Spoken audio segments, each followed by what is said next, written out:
Informed, outspoken, wild, fearless. This is the Fantasy Football Dudes Podcast. What is up, my dudes? This is Trent with the Fantasy Football Dudes Podcast. I am here to give our week 5 waivers, so you will not want to miss that. So go ahead. Remember, don't be rude. Share the dudes. Really helps us out, guys. If we helped you, you can help us by sharing us with friends, because the more listens, the more views, everything at TFF Dudes on Twitter, Instagram, and YouTube. If you can share us, it really helps us out. Can't keep saying that more. But if you enjoy the pod, keep checking us out, guys. So got the hat on a little crooked here. I'm all messed up.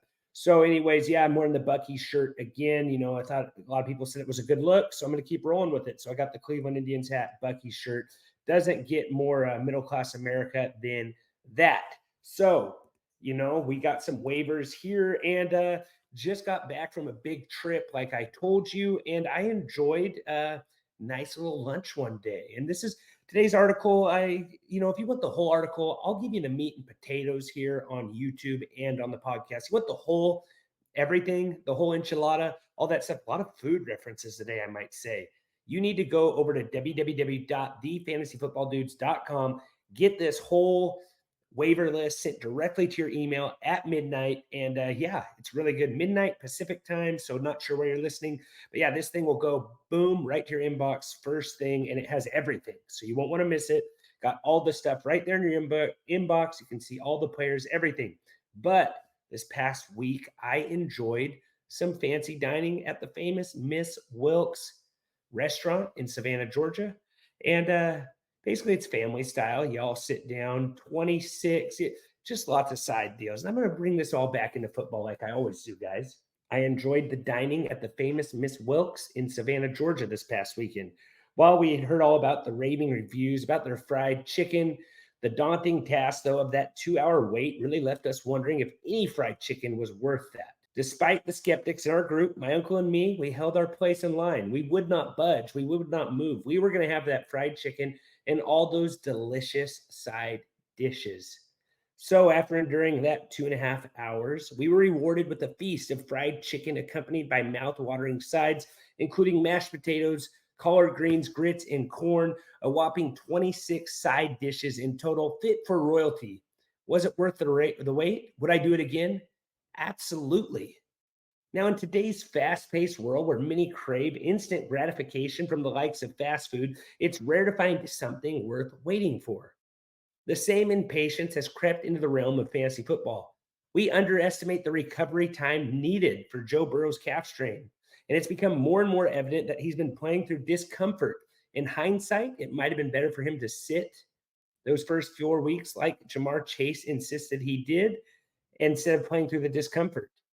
And Joe Burrow on the season's averaging 8.8 fantasy points per game, a total letdown for all the guys that draft him in fantasy football, as well as the city of Cincinnati and Jamar Chase, T. Higgins. It's not pretty, guys.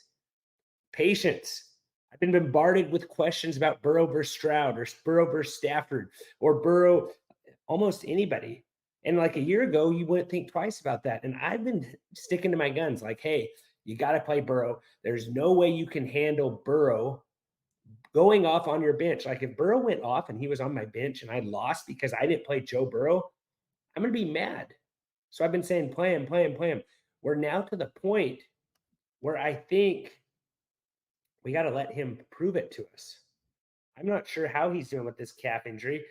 Like I've said in the past, I've had calf injuries. You all made fun of me and said, Trent, you're not a world-class athlete, So these guys will recover faster. That's true. I'm not arguing with that. But they told me that it would take me 4 to 6 weeks. I said, okay, kind of like Julian Edelman. And my doctor looked at me and said, yeah, exactly like Julian Edelman. But you can't do anything for those 4 to 6 weeks. And he's pushing it. This is not going to get better. The bye week's not going to help that much. It's just going to make him think he's a little bit better. You can just keep pulling these calves over and over, like I've said. But the time will come, guys. I can't confidently recommend to play Joe Burrow. And not 100%. Joe Burrow will be back, though, at some point. I think he can get there where Don't know if your team will be in playoff contention where he's finally in that group. He's having to throw different. It's his plant leg. It's more arm, all that stuff. And I just don't know.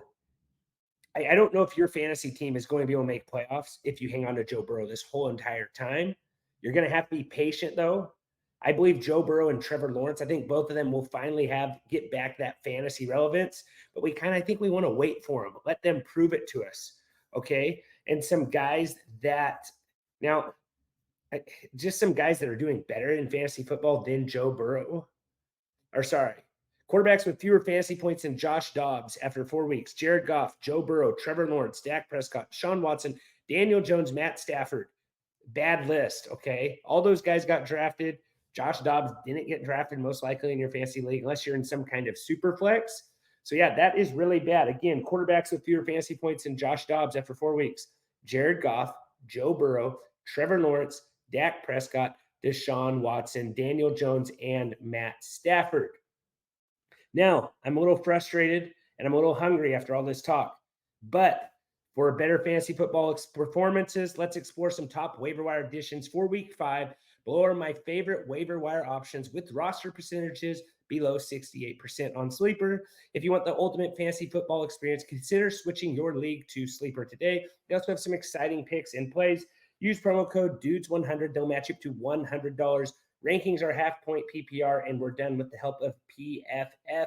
And all these rankings were done before Monday Night Football. So teams on bye for week 5, we have the Browns, Chargers, Seahawks, and Buccaneers. Some of these teams might have some good players get dropped. So make sure to check your league and see, you got to check that league, see who was dropped, see who was not dropped, all that good stuff. So go check the waiver wire. It's not just on Tuesday, but see who those knuckleheads in your league dropped. For example, I've been talking about it.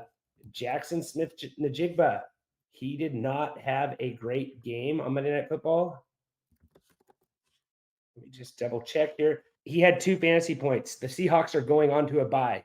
There's a good chance the guy in your league that had Jackson Smith-Njigba drops him this week. Maybe his team's not doing that good. I know he's a rookie. We've been talking about patience, waiting in line, good food to eat. Jackson Smith-Njigba's time will come this year. You're just going to have to hold on, okay? Stand your ground. If someone drops Jackson Smith-Njigba, he's 76% rostered. Pick him up, put him on your roster. He is on a bye week. You won't be able to play him. But right now, when the bye weeks come, it's when people start releasing those rookies, and it takes rookies a couple weeks. I have said from the beginning of the year, Jackson Smith-Njigba, I didn't want to draft him, and that's why I made him a dud of the year, because I thought it would take him long to get going with all the time he missed during preseason. I know he recovered a lot faster, but he is wide receiver 103 on the season. If you're a team that, maybe you're 1-3, 0-4, 2-2, maybe you're looking, to cut a little fat off the bench, look for something else on the waiver wire. Just check who gets dropped in these leagues. Rookies tend to get dropped as the season goes along. So once the bye weeks come along, rookies get dropped. Quarterbacks, CJ Stroud, again, 55% rostered, threw 300-plus yards to win over the Steelers, his second 300-yard game this season. He is a high-end QB1 this week as the Texans head to Atlanta. Number 2 on my quarterback waiver wire, I have Sam Howell, 20% rostered, had a solid performance this week versus the Eagles, and has a string of great matchups with Chicago, Atlanta, and the New York Giants, all on the docket the next 3 games. Howell is a solid streaming option for the next couple of weeks. Now, that might be a guy you might want to play if you have Joe Burrow. Maybe you want to not play Joe Burrow. Maybe you need to, kind of like, hey, Joey, show me. I'm going to just, maybe put you in the corner over here. I'm going to play Sam Howell. It's like, if you're winning with Joe Burrow right now, you got to feel really good about yourself, but maybe plug in Sam Howell, teach old Joey boy a lesson. I don't know. Number 3 on the list, Josh Dobbs, 9% rostered, has been very viable streaming option. Like the tweet I read you from Michael Fabiano, I did not come with that on my own. Like I said earlier, the quarterbacks that all have more points. I'm going to put this up on YouTube here. I'm putting it on YouTube right here. Quarterbacks with fewer fantasy points than Josh Dobbs after 4 weeks. Jared Goff, Joe Burrow, Trevor Lawrence, Dak Prescott, Deshaun Watson, Daniel Jones, Matt Stafford. Check that out. Again, my quarterbacks that I have on this list. I have CJ Stroud 55% rostered, Sam Howell 20% rostered, and Josh Dobbs 9% rostered. Remember to head over to YouTube, give us a like and subscribe. I got all these images on the screen. You can screenshot it, go look at it later, or sign up for the email. But you probably missed the email already, so you're kind of in trouble. So go over to YouTube. That is what I would recommend for now. Next, we have our running backs, guys, and our running backs. We have, what do we got here on the list, guys? Let me find my notes here. Running backs, Khalil Herbert, 65% rostered. He had 100 yards rushing versus the Broncos, caught a touchdown. This performance should put Herbert ahead of rookie Roschon Johnson. We'll see. Bears are kind of a dumpster fire, but this is a guy that's getting first-team reps and an offense that looked to be, maybe gelling finally. Maybe the Bears finally get their win. Who knows? Next on the list, I got Jaleel McLaughlin, 2% rostered. Javonte Williams went down with an injury, should miss some time. McLaughlin led the way in the Broncos' backfield, 100 total yards of offense, had an 18-yard TD catch, should be a popular waiver claim this week. I have 1, 2, 3, 4 running back handcuffs. I will save those all for the email. You're going to have to wait for those, guys. So if you want all the information, go to www.thefantasyfootballdudes.com. Sign up for that Dudes letter. It's a great place. Make you laugh, make you cry, all the good stuff. I got Khalil Herbert, 65% rostered. Jaleel McLaughlin, 2% rostered with Javonte Williams going down. That is a good add there. All right, if you want to get our whole week 4 recap, guys, me and the dudes in the week 4 recap, we talked about Toy Story, Andy's Room, all the good stuff that happened this week. We had some fun stuff. We laughed, we cried, all that good stuff, where we went wrong, where we went right, and always remember, we will be back on Thursday, wherever you listen to podcasts, and on YouTube. Wide receivers. Gets a little fun here again, a little more action. Running backs were boring, but like I said, I got 4 guys on the email list. You might want to check that out. All very low rostered, all guys that could potentially crack the backfield at any given week. Wide receivers, Michael Wilson, Arizona Cardinals, 6% rostered. Rookie out of Stanford, caught all 7 of his passes on Sunday for 76 yards and 2 touchdowns. He seemed to have passed Rondale Moore up on the depth chart. Like I said, Dobbs is very serviceable QB. Cardinals are playing tough. They're playing tough. These birds aren't messing around. Number 2 on the list, I got Romeo Doubs, 62% rostered.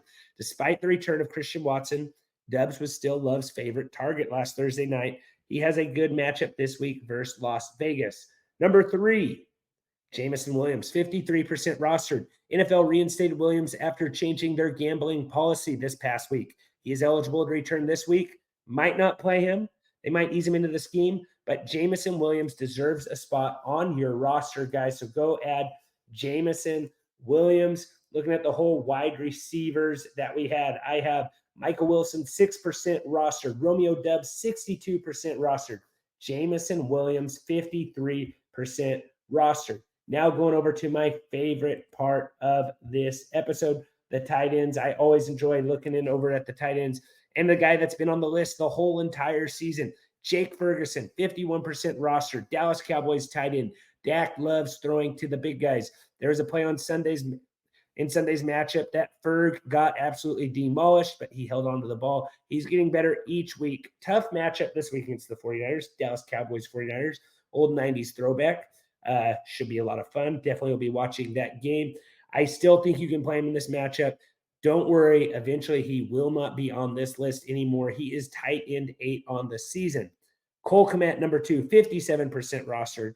Cole found the end zone twice on Sunday. We will see if Justin Fields keeps looking for him this week when they take on the Commanders. This past week's finish, he had 2 touchdown catches, puts him at tight end 3 on the season. Number 3, Zach Ertz, 36% rostered. It scares me how many Cardinals are on this list. Dobbs looks good, though. Like I said, Ertz is tight end 10 on the season. If you enjoyed this episode, guys, be sure to check out our weekly fantasy football podcast, wherever you listen to podcasts, on Apple, on Spotify, Stitcher, Overcast, wherever you will look for us, you will find us, and on Twitter and Instagram at TFF Dudes. Remember, don't forget to give us a like and a sub. Had to bring out the Bucky shirt again. Some guy named Z Popovich on YouTube kept commenting about it, and it's just a Bucky shirt's really cool.